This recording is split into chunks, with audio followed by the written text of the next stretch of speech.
Hey, this is Greg with Oregon Burls again. We're out in the woods hunting for burls. And this is my friend Dave. This is his property. He has about 40 acres up here. And we're just going to be looking at trees and seeing what we can find.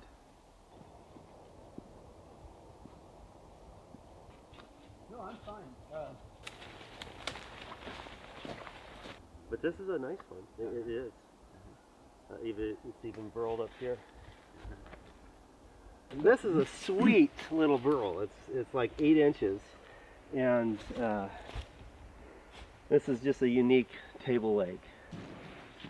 This is just swirly growth. I mean, there's a little bit of burl right here, but this flare, every time you see a flare or a bulb, it's not always a burl. This is what I call a pancake burl. It's very flat. It doesn't go in the ground that far, but it still has a high pin count. So I like this burl. It's got character. Because you just take your saw and you go zip and then crack. This is called a flute. So this is a fluty burl. You want to fluty burls are okay for craftwood, but they're not good for veneer. And so this whole section right here is all pin and lace. And then you've got some pin and lace around here. And usually around in this area, what you see is what you get, so it doesn't go down in the ground that far. But then all up here you have figured wood.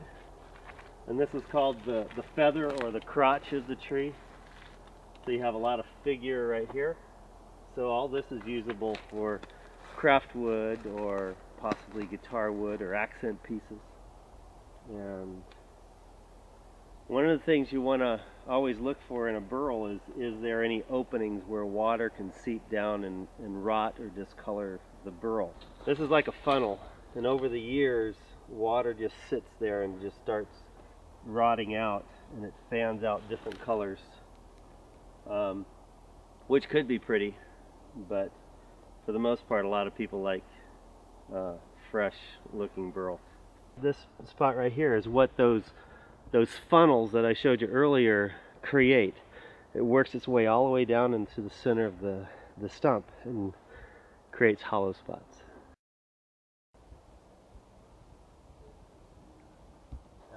Maybe we'll kind of go down. All right.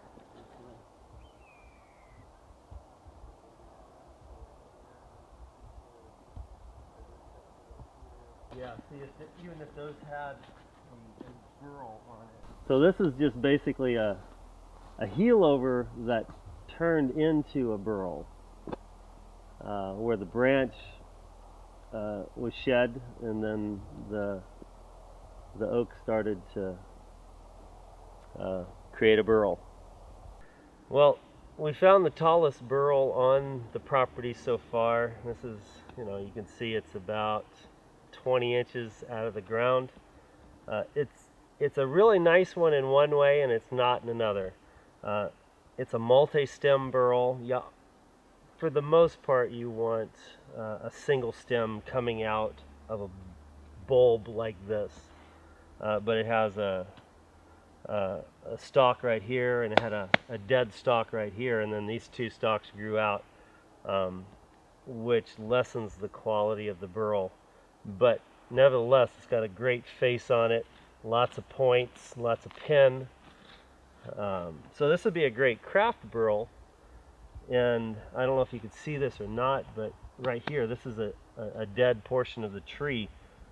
So right underneath this is all discolored, maybe even rotten, maybe even bug holes. But from here over may be good stuff, but you never know until you actually cut into it and see what you really have. So Dave, thank you so much for letting us on your property. You betcha. I really appreciate it, and I hope we can do some business together in the future. Very good. All right.